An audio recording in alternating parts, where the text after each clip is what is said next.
Hello, everyone. I'm Andrew Can, and if I can, you can too. We are talking about VidCon. There were a lot of changes, a lot of updates, cool features that are there, and most importantly, I'm just really excited to discuss if you should go to the event, what you can take away from events just like this, and things like that. I see we have Chantel Hills early in the chat. Said first, hee hee hee hee. Welcome, Chantel. Going to give people a little bit of time to kind of trickle in, but we're not only going to talk about some of the updates that YouTube announced, but how you can kind of implement some of the things I've learned into your own channel, your own strategy. Good to see you, Aaron. Aaron also went to the event with us. He has some of the photos I'm going to be showcasing are actually his, so shout outs to Aaron. Some of these aren't edited, but they're mostly taken from phones, so hopefully that will balance that. So it gives you more reasons to stick around and see even more fun times we had. Good to see you, Doug. So I'm just going to, enjoy this. Preston says morning coffee with a side of Can Live. Yes, good to see you, Preston. Missed you at VidCon this year. Funny enough, though, I met Chantel actually at VidCon Australia. So a lot of the people I know I either met at a convention or just through, similar things. Also, Doug, congratulations on your new membership announcement. I want to make sure I get that out of the way. But I think we have given enough time. We have 8 people watching. I'm going to go ahead and just, start this stream. So, hey everyone, I'm Andrew Can, and if I can, you can too. Just wanted to start by saying we are going to get right into the VidCon learnings and sharings, because one of the things I learned at VidCon this year is from Matt Geelan, who you're going to see in this kind of slides we have of some of the images we took there, is to just get started when it comes to, the conversation, what you want to do. A lot of times people, say, hi, welcome, but you really should just get started. So VidCon this year, we went to the Anaheim VidCon. They also have Baltimore in the US. There are multiple VidCons, so make sure to have all this linked for the live stream and replay. But VidCon this year was back. It was also, if we continue on, you'll see this is me. This is Aaron, who I mentioned. Aaron is here. So good morning, Aaron. Good to see you. This is my friend and co-founder, Ike, who is the co-founder of the KDCC. So just really wanted to say thank you both for making VidCon amazing. I also went with my work team, which was incredible. I had a lot of fun with them too. So really a great event this year. And one of the main changes compared to last year TikTok was the title sponsor, but this year YouTube was back. As you can see, it was VidCon Anaheim presented by YouTube. And I have to say that it definitely felt much better being run by YouTube compared to TikTok. No shade to TikTok, just, VidCon being by YouTube has done this for many years. It was TikTok's first year. But despite that, even though it was not YouTube's first rodeo, it's the first rodeo since the global pandemic. So definitely could feel some of those things. So we're just going to start with YouTube says, and YouTube ranks number 1 as the best platform for making money, significantly higher than other platforms surveyed. And if I zoom in just a little bit for you folks, you can kind of see this is by a Radius/YouTube Global Creator Value Proposition Study. And it says US 2023, 21 respondents. So this is just, YouTube's number. Just wanted to, show that. And, it was a really good presentation here. And YouTube was in full swing. It definitely felt like they were wasting no time. And I think that was one of those things that felt immediate. And, YouTube really had a focus this year on talking about monetization and money, and specifically with YouTube shopping, which we're going to go to here. So YouTube shopping is the new thing that they're really excited to show off. They're partnering with major brands such as Sephora, Wayfair, Ulta, Nordstrom. Adorama was one of them if you're more in the gear side. So it was really interesting to see that YouTube is really partnering and thinking, how can we make YouTube even better for creators? How can we get that next level? Because a lot of creators, myself included, we use Amazon affiliate links, we use other websites, but YouTube's like, what if we embedded that natively into YouTube? So with that, I would say it was really a great opportunity and just really cool to see YouTube thinking in these ways. And, we're going to continue moving on and talking about thinking of different ways. This was number 1. Now I want to kind of keep going into some more talks I saw here. Starting with Matt Geelan, photo taken by Aaron in chat. But Matt Geelan this year, I kind of joked a little bit earlier. If you don't know Matt, he is of Electric Monster and Little Monster, more specifically. I'll make sure to link his information in the description down below.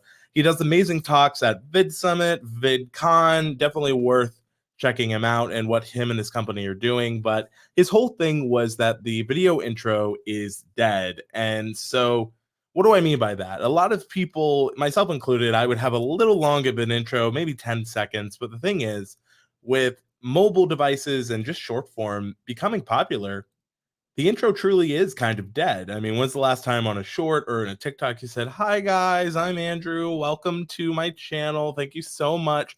Today I ate a tuna fish sandwich," and you're just watching. You're like, when are we going to get to the point? So he said the intro is dead, but video starts or not. And that is that when you start the video, you deliver on what the title and thumbnail say, you get right into it. It really helps what the algorithm is looking for, which brings us to our next slide. And again, this is just a small snippet of this. There are replays VidCon is selling. I highly recommend it. Maybe that is one of the paths for this, but this is what we have. So we as the video producers and programmers need the audience to keep watching. That is what YouTube wants. Not only do impressions and click-through rate matter, but we also need to keep people watching. This is because YouTube gives recommendation preference to videos that keep people watching. Again, it's better if your video keeps them on platform, keeps them engaged, keeps their attention, than if it, "Hi guys, I just bought 10 new shoes today." Keep it focused. And he really does a good job of talking about this. And so more average view duration equals more views. AVD means average view duration. So better video starts equals more average view duration. Again, you're getting right into it. You're not wasting any time. You're honoring it. So he says, ergo, better video starts equal more views. And when I started looking at my old analytics with this mindset, he's absolutely right. Whenever I kind of, even as a joke, or I had an intro, if I didn't get right to it, I could see a massive drop. And what is a massive drop, right? 20%. If we look at it like this, if 5 people are all watching your video and then 2 people leave, you're left with 3 people and you started with 5. That's huge.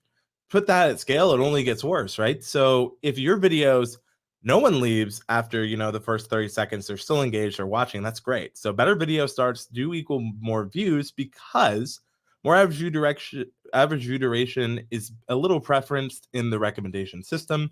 So just things to think about. Really cool stuff. Again, recommend checking out Matt's full talk. It was very, very good. And I know Aaron and Ike were here, and I also was there with my team, and a lot of us were like, wow, one of the best talks and discussions at VidCon. And this is creator level. And I see this from Aaron. Matt's talk was the most amazing data-driven knowledge drop in the entire creator track. Man needs a larger stage. He is 100% correct. I don't know how else to say this, but it was so packed in there. There was a line outside and it never was able to get inside. I literally told my friends, like, I've seen a lot of Matt's talks, get early or you're not going to get a seat. And it proved true this year. And, we got a good little bit of time before getting to chat with Matt. Really a great guy. So highly recommend checking out what he's doing. But yeah, it was packed and for good reason. And again, if you want to check out what he does, Electric Monster, video starts, a little bit of slide for you to see what he's doing. Really great stuff. Follow on LinkedIn, Twitter, wherever. They have a newsletter as well. Just a lot of great stuff. The next thing I want to talk about comes from the president of Mr. Beast, actually. He had a huge talk in the industry level this year, and he talked about how a lot of creators and brands kind of hold true to an old playbook. And I'll be honest, I'm no better. I've seen some creators even flaunter with this idea themselves, right? It's the idea that we learned something that was true on the platform at a time, but we haven't really updated it. Myself, I've been in this space for 10 years, and one thing I say is that I'm a forever student because I don't ever want to give the impression that I think I have everything figured out. Because when you think that way, you start losing the opportunity to learn. And it's very important that you constantly challenge yourself. You relook at your fundamentals because it's those fundamentals that got you as far as you are. And when you don't practice them, when you lose sight of them, it can really affect you, your growth, and your channel. So really important, just good discussions that were being had, especially around. So what are the old playbook, right? A lot of creators think that US is what I should focus on when it comes to the, you know, my YouTube channel. But YouTube is global. It's the World Wide Web. The WWW is World Wide Web, right? So YouTube now has multilingual versions. It's a global platform and there are global advertisers. So why are you limiting yourself just to the US? And that's something that, whether I admit it or not, that might be in my back. So it's something to think. But another thing is that people will, develop and sell content. They want to just work on the things that work and they're afraid to experiment. But you should always be testing and iterating. I'm not talking about major, massive changes, but one thing I always strive to do, and I tell people in the Can Do creator community, which is who we went with this year to VidCon, I'll have a link in the description if you want to join the Discord, is you should always try to be 1% better than your last video. Try one new thing because you never know whether it's a topic is the new thing you're trying, whether it is just an editing style, you might find something that really works for you. So always test and iterate. Another thing that was a lot of people were doing is high volume, low cost. So they're just pumping out a lot of low cost, low effort videos in hopes of getting views. But this is something that Mr. Beast, this is again the beastification of YouTube, as some people have said, is bangers only is the mindset they have. So the virality mindset, the goal of making 1 out of 10s all the time. It's interesting because Todd Beaupre, who we're going to see in a little bit, he is like one of the godfathers of search and suggestion on YouTube. He helps run it, him and his team. He, as he always says, it's not just him. But it's interesting because recently YouTube actually allowed you to hide the viewing of the 1 out of 10. Bubble Tea, Kristen, thank you so much for buying Katie stickers. We greatly appreciate it. We're working on more merch and just getting better. Shout outs to Spreadshop for making it easy. But it's interesting because while he focused on bangers only, it's not a bad mindset in the fact that you should try to make your next video your best video. I've seen some people get really discouraged because sometimes it could just be that their packaging wasn't right. It wasn't like exactly what they were looking for. And so it's a little bit harder. It might be a little easier from the perspective of a Mr. Beast who is doing these things. The old playbook was monetize audience through subscriptions. I mean, even YouTube is guilty of this. It is subscribe. And in fact, if you're enjoying the live stream, maybe consider subscribing. Jokes aside, I think that is there, but default to free, right? Our server, our community is free to join right now, but you can harness the attention to build your own consumer ventures. Basically saying that with all the free attention and all the stuff that you're doing for free, you can use that goodwill to when you do build something, it feels more genuine. I think a great example is when Doug earlier launched his memberships, it just felt right. And I saw a lot of mutuals just really supporting Doug. And like that is kind of a great mindset there. So you don't have to follow everything in this slide per se, but just make sure you're not too old playbook and start looking at the opportunity for new. Speaking of new, we talked about the YouTube shopping. So YouTube had this like drop shop experience where you could get dollars from like swiping a card. Although when Ike, Aaron, and I went, this is actually the first time we went with my girlfriend who was at the community level. One thing that's interesting here is that we went twice, right? So the first day, Ike and I only got $1, which in the experience wasn't enough to really get anything. So Ike and I bounced to eat. But the YouTube whole drop thing was that they showed real brands you can buy from it. So they had like a lot of gaming brands. They had Levi's as a brand. There's a couple of YouTube owned brands. Smosh had a huge presence. Stream had a huge presence. So it's just really cool to see them have like an interactive shopping feature.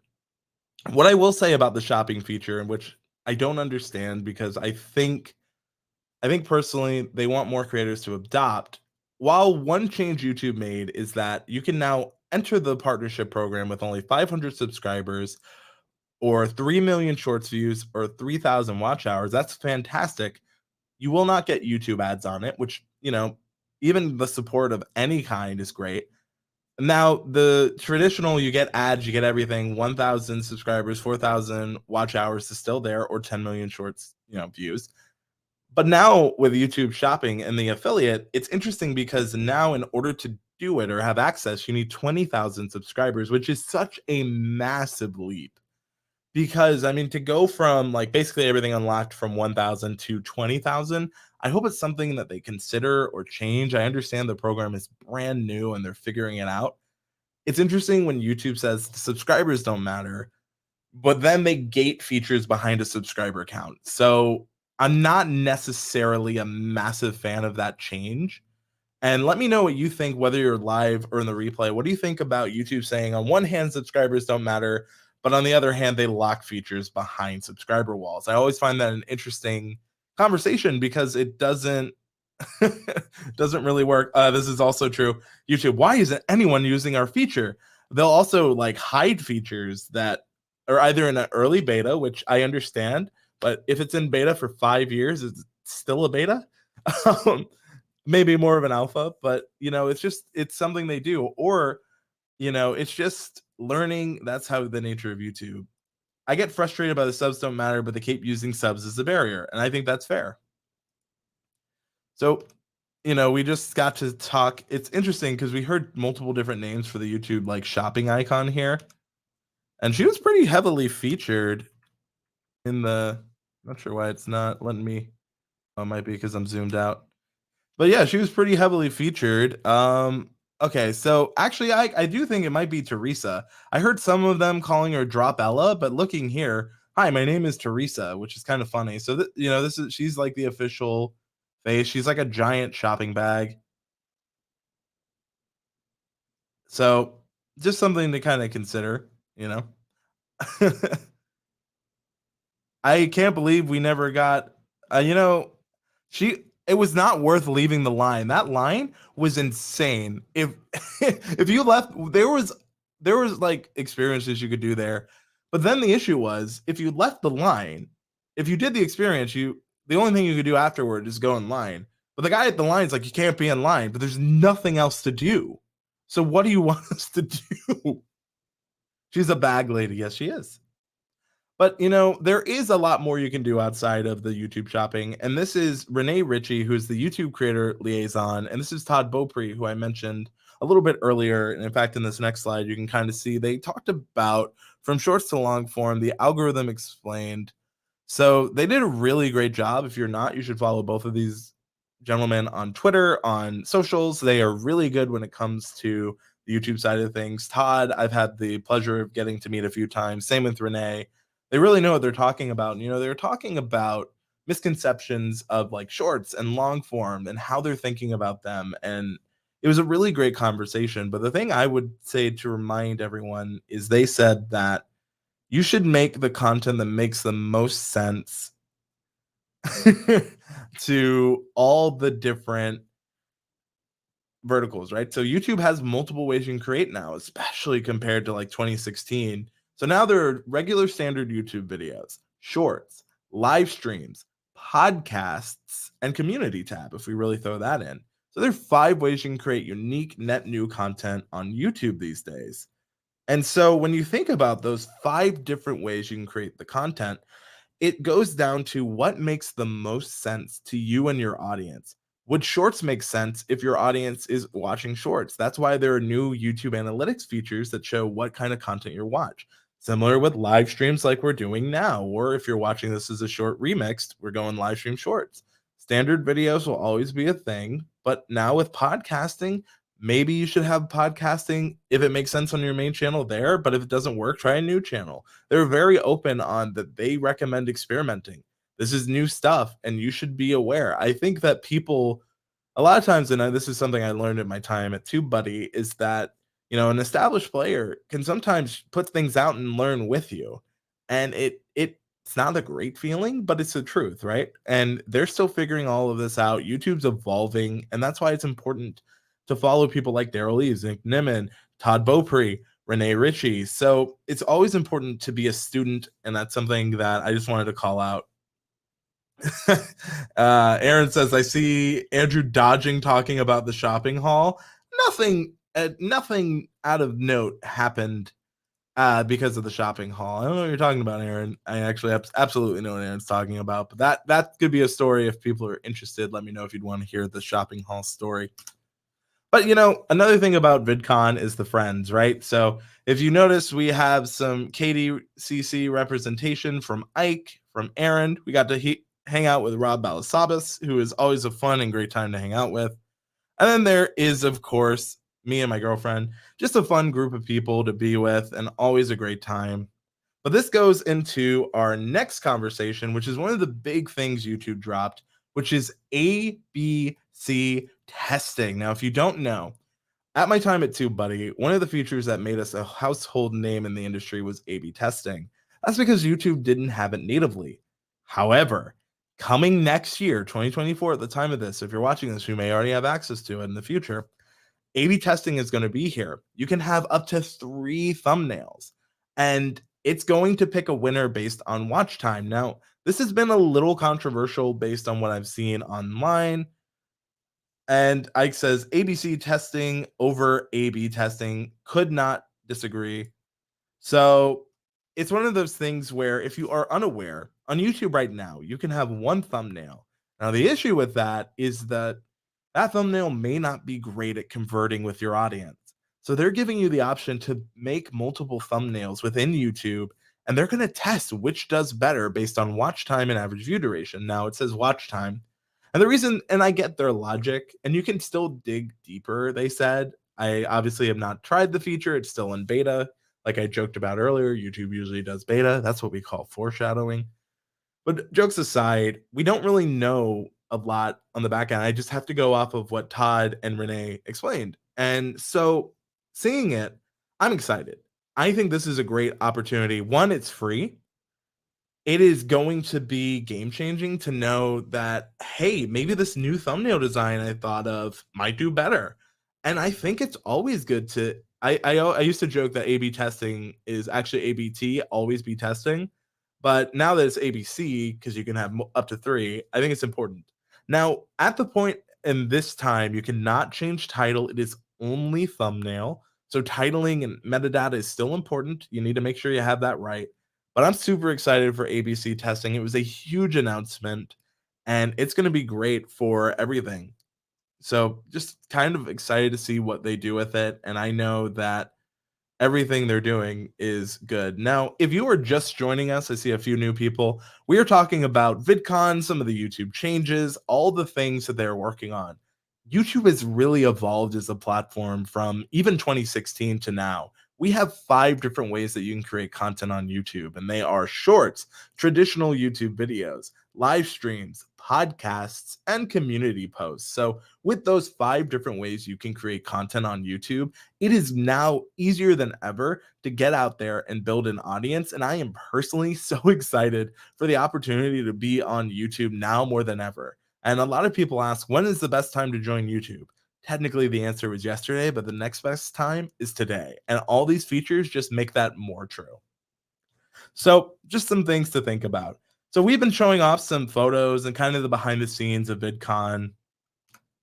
So the next thing I want to show off as we, continue to dive is if you want to join our Discord server, jokes aside, you may see my friend Puddles here, who I've been told by chat looks like he's plotting. Streamyard had a great presence. They are friends of the show. Wanted to thank them for a great event. You can try Streamyard absolutely free.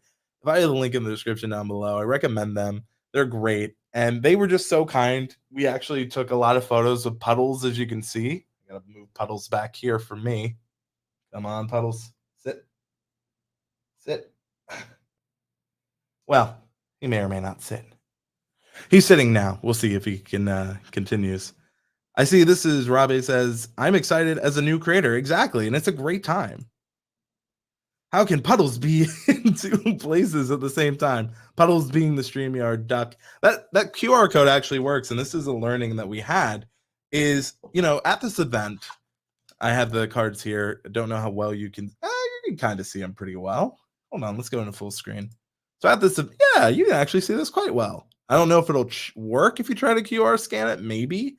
But at this event, what we learned is that the importance of business cards really does make a difference. Now, we were promoting the Can Do Creator Community YouTube server, but we had 2 versions of the cards. We had the version you see there, And then we had this version, which is a little bit more, fancy, a little bit different. And the reason we did this is we were actually A/B testing some of the cards we were giving out to see what was a little bit more effective. It's funny we talk about A/B testing from YouTube. We were doing it with our cards. And the reason we were doing that is we wanted to make sure we could reach creators. And, Aaron and Ike were creator level. I had the opportunity through my work to be industry. And I think the learning is industry this year was very worth it. And it was maybe not so worth it for the creator. And it pains me to say this because in years past, it was actually the other way. It was actually kind of better to be creator because you could do a little bit more than community. There were booths and great, you know, things at all the time on the creator level. But this year, I would say it was very barren. Outside of Matt's talk, they used to have mentorship sessions, networking times. It really felt like YouTube's first year back, and I hope that next year we see, more booths there. We see a little bit, more creator connection. And as I said, there weren't a lot of connecting on creator level. Yeah. And a lot of creators kept going to the community level, which is the big expo hall, because they just had more to do. And that's something I hope they fix. And the expo hall is kind of where everything cool is anyway. So one of the cool things we mentioned is Streamyard. You can see Mo from Streamyard there. That is Puddles the Duck. You see they had a really cool booth. Like I really think Streamyard is leveling up all the time. But Streamyard doesn't just do live streaming. They do podcast recording with local recordings. They do quite a lot. So just really cool to see them there on the community level. They're one of the very few actual like creator tools there, which being in TubeBuddy, I got to acknowledge we were there every year, whether on just walking the floor or having a booth. And it was weird not to see TubeBuddy and vidIQ at this event because they're such staples. But hopefully they return next year. I see from Aaron, creator was just literally TikTok people or fans trying to make creators more than it was YouTubers. And I kind of agree. I did see a little bit more, but just something to note. And Chantel says, I'm loving local recordings and webinar on air from StreamYard. And yeah, I mean, it was a great booth. You could actually record at the booth. You can maybe see the mic. I might be in the way, but yeah, they're right here. Just really a cool booth and felt a little bit more like classic VidCon. I got a chance to talk to the StreamYard folks. You might be able to see the Squish Pit. Squishmallow had a huge presence. This is a photo from Aaron. Aaron was our photographer. Ike has a really great point here. Sorry, vidIQ was too busy sponsoring a gym, and TubeBuddy was making smoothies for some reason. Yeah, that'll go down to things we talk about in just a little bit later. But don't watch that Twitch. Follow the KDC.social. This is one of the boards you could walk on. Again, to Aaron's point, there was more TikTok focus this year. This is shout outs to Nina. But yeah, it was weird because there's such a TikTok focus, even though YouTube was a title sponsor.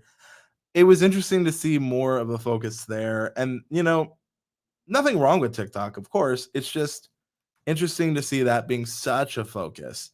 And with that, I mean, that's just some of the stuff to think about when it comes to VidCon, right? And there's so much there. Another thing that I didn't get a chance to kind of show in the slides is YouTube is working on AI dubbing.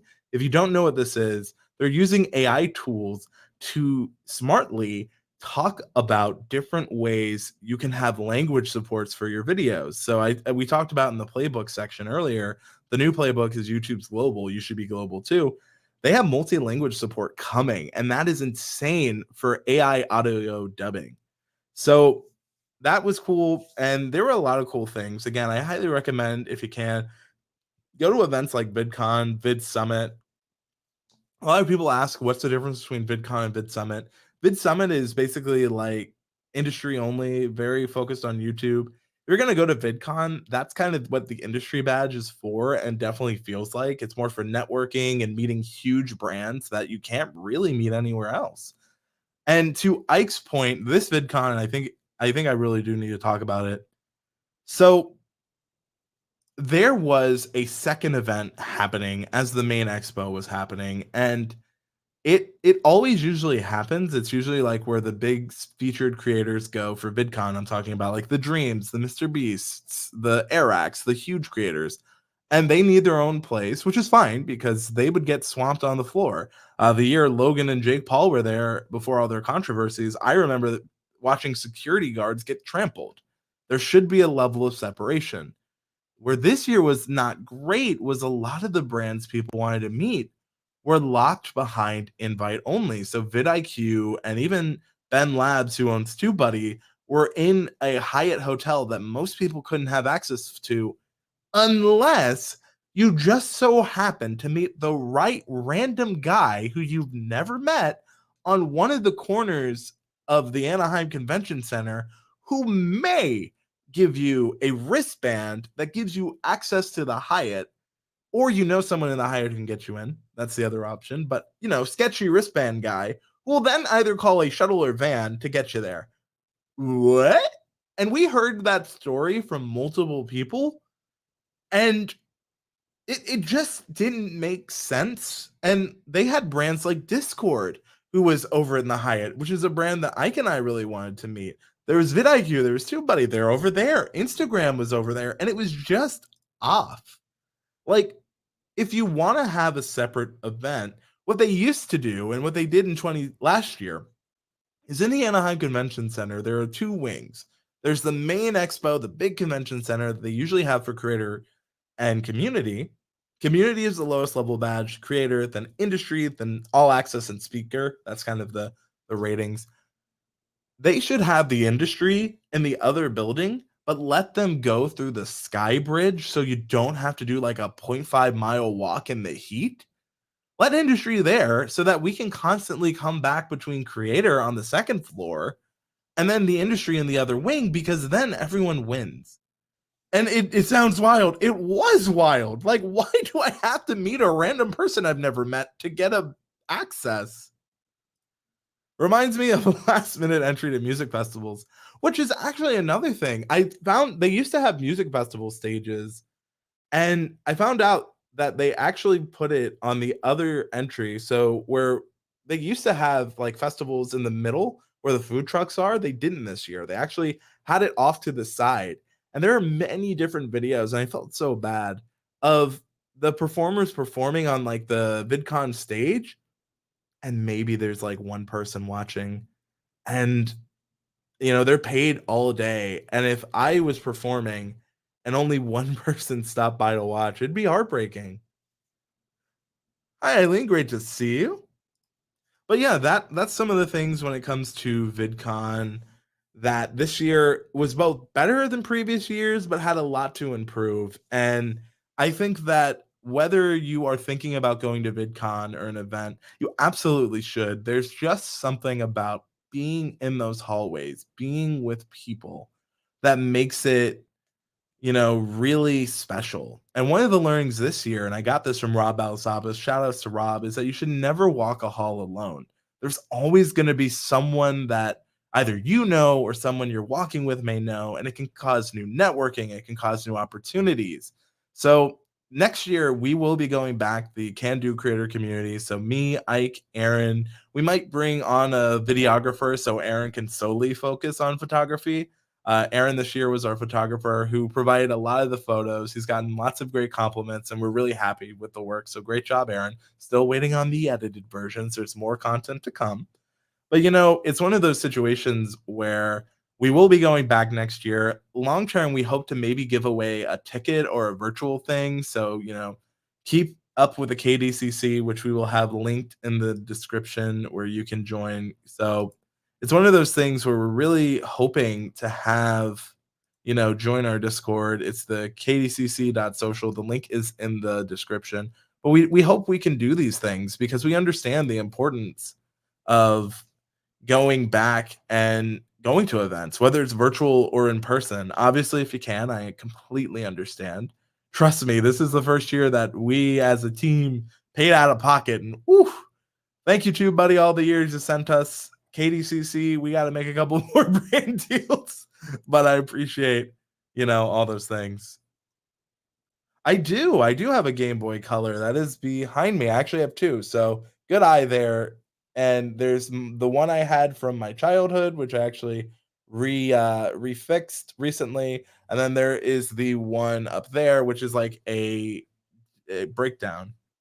It is a Game Boy Color, but I think maybe it's just that purple color that that the Game Boy Advance that I had that Game Boy Advance too, the different one, but I actually liked VidCon Australia, Chantel, but I understand why they are focusing on a smaller one this year. You want to talk about betas? They talked about VidCon Japan, which I've been waiting for since 2018 when they rumbled the rumor that we might have a VidCon Japan. But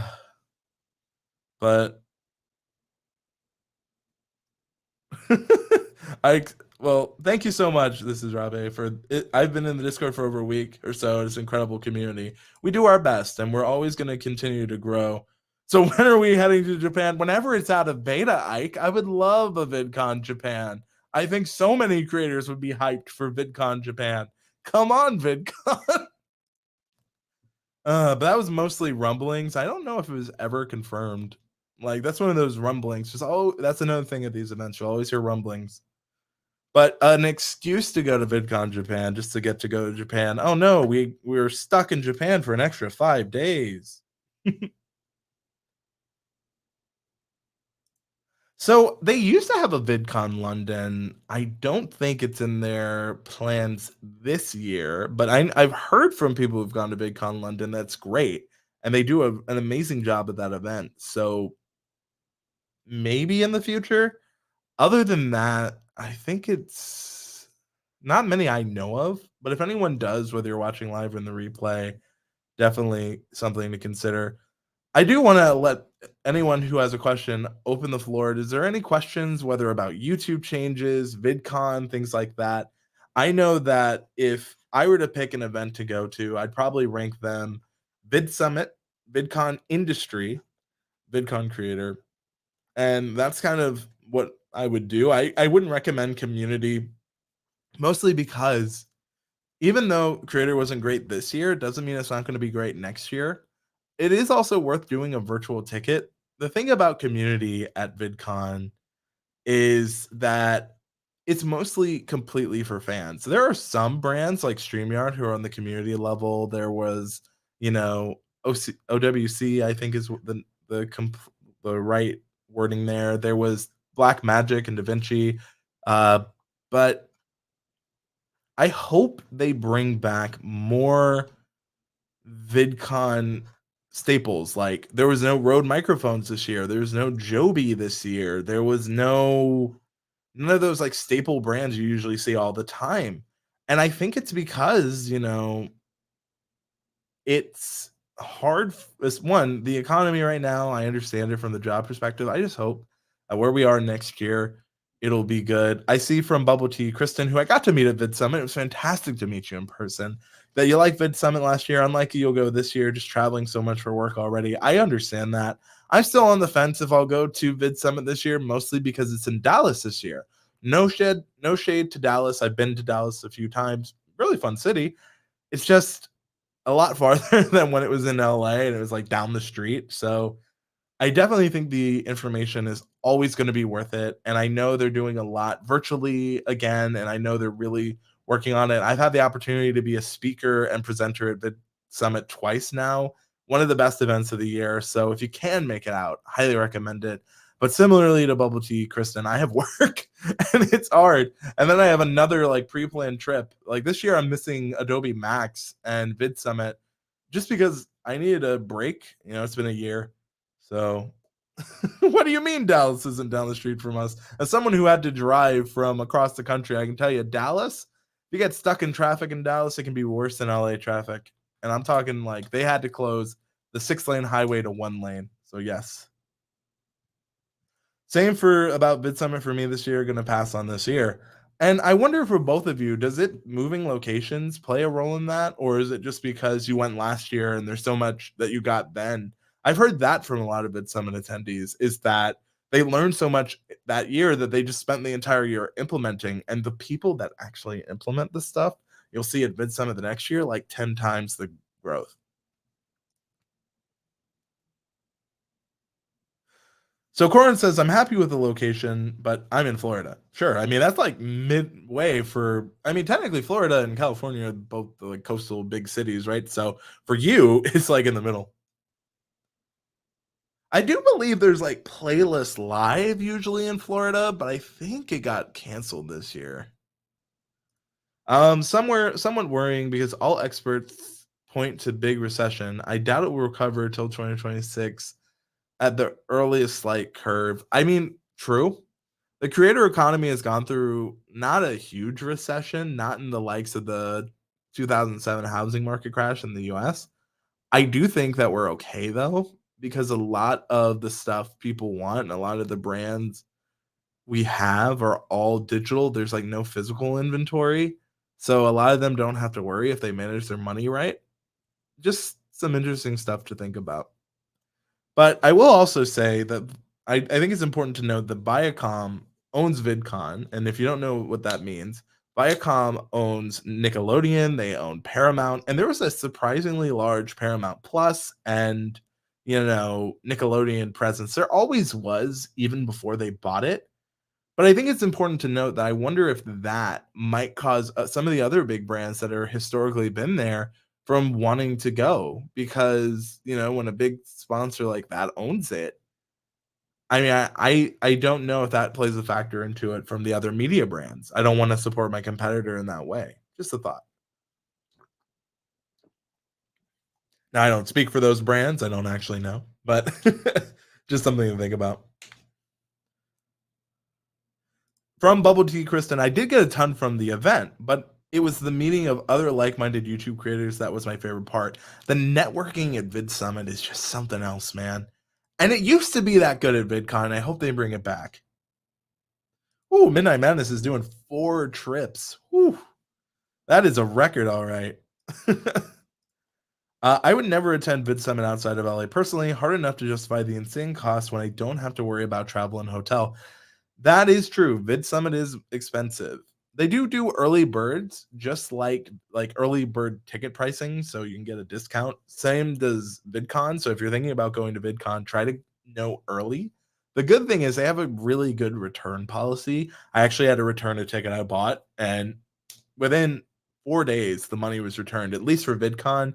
But I know that Daryl and the Vid Summit people would not allow anything better than excellence when it comes to that. So I have a lot of confidence in saying that they probably will not have a bad return policy either. But I've never had to return a ticket, so I can't speak to that experience. But I have had to return a VidCon ticket. I worked out I worked out if I hit Vid Summit, I'll get no change from 6K with airfares taking half of that. Now that I believe. So educated and brand aware, can't wait to achieve this. And again, I this is 10 years of me being in the space and really like learning the history, getting to be familiar. I'm also I was both lucky yet prepared for the opportunity of TubeBuddy. So if you don't know my history, I started with YouTube NCNs. If you don't know what an MCN is, do not worry. They basically were the only way you could get monetized on YouTube before the YouTube partnership program. Think of them like kind of an agency for YouTube channels to join so that they can make money on this thing. So I was in an MCN and I had learned a lot about YouTube. That's where I first saw Phil, the CEO of TubeBuddy at that time, who was showing off this tool. MCNs promised to help creators grow and understand YouTube, but towards their end, before YouTube shut them down, they kind of stopped doing that and started just collecting money. There are some NCNs that are still around that actually do help creators, but at that time it was you know, it was one of those early day things. So I met TubeBuddy before. I was their first ever employee. That play button is the one I earned for TubeBuddy. And I helped them grow from 6,000 to over 528,000 subscribers, probably much higher now, but I don't have the analytics to the channel. So the only thing I could do and claim is that. So there I got to learn so much in this industry. That they were the first title sponsor of Vid Summit, so I got to go pretty early because of that. Vid Summit has been an event I've been to many times. This is actually my 8th VidCon and probably my 5th Vid Summit. Trying to think, 2017, 2018, 2019, did the virtually 2021, 2020. Yeah, 5 VidCons, or 5 Vid Summits, 8 VidCons. And it was when I was prepared to be in the space at the right moment. And you can still do that to this day. Like, a lot of what I'm teaching is because I truly believe if I can do this, you can too. YouTube is the best platform because it gives you the most information, the most ability to change, and it just keeps evolving in ways that are creator focused.